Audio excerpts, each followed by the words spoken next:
Kitab Yosua, pasal 17. Bagian undian yang ditentukan bagi suku Manasye, sebab dialah anak sulung Yusuf, ialah demikian. Kepada Makir anak sulung Manasye bapa Gilead telah diberikan Gilead dan Basan, karena ia seorang tentara. Jadi bagian itulah yang ditentukan bagi anak-anak Manasye yang lain, menurut kaum-kaum mereka, yakni bagi Bani Abieser, Bani Helek, Bani Asriel, Bani Sekem, Bani Hefer, dan Bani Semida. Itulah keturunan yang laki-laki dari Manasye bin Yusuf menurut kaum-kaum mereka. Tetapi Selafehat bin Hefer bin Gilead bin Makir bin Manasye tidak mempunyai anak laki-laki, tetapi hanya anak perempuan.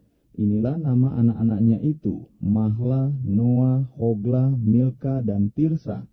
Mereka datang menghadap Imam Eliezer dan menghadap Yosua bin Nun, serta para pemimpin, dan berkata, Tuhan telah memerintahkan kepada Musa untuk memberikan milik pusaka kepada kami di tengah-tengah saudara-saudara kami. Sebab itu diberikannya kepada mereka milik pusaka di tengah-tengah saudara-saudara ayah mereka, sesuai dengan titah Tuhan. Demikianlah kepada suku Manasye jatuh 10 bidang tanah selain dari tanah Gilead dan Basan yang di seberang Yordan. Sebab anak-anak perempuan Manasye telah menerima milik pusaka di tengah-tengah anak-anaknya lelaki, sedang tanah Gilead ditentukan bagi anak-anak lelaki Manasye yang lain. Jadi batas daerah Manasye ialah dari Asyer ke Mikmetat yang di sebelah timur Sikem. Kemudian batas itu terus ke selatan ke daerah penduduk En-Tapua. Tanah Tapua adalah kepunyaan suku Manasye, tetapi kota Tapua dekat batas daerah Manasye adalah kepunyaan Bani Efraim.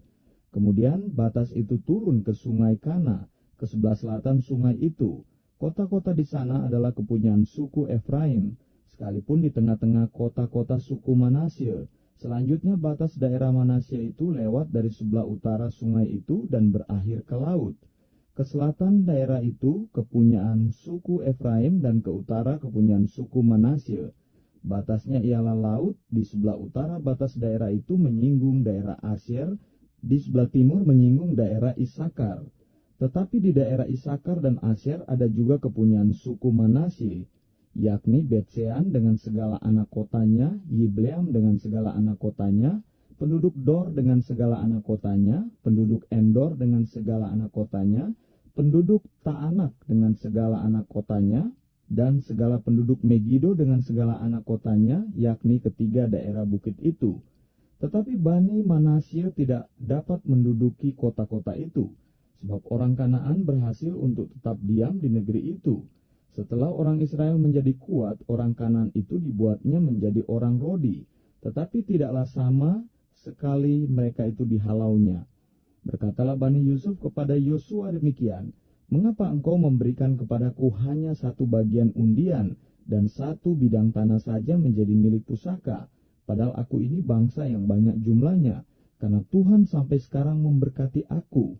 Jawab Yosua kepada mereka, Kalau engkau bangsa yang banyak jumlahnya, pergilah ke hutan dan bukalah tanah bagimu di sana, di negeri orang Feris dan orang Refaim, jika pegunungan Efraim terlalu sesak bagimu.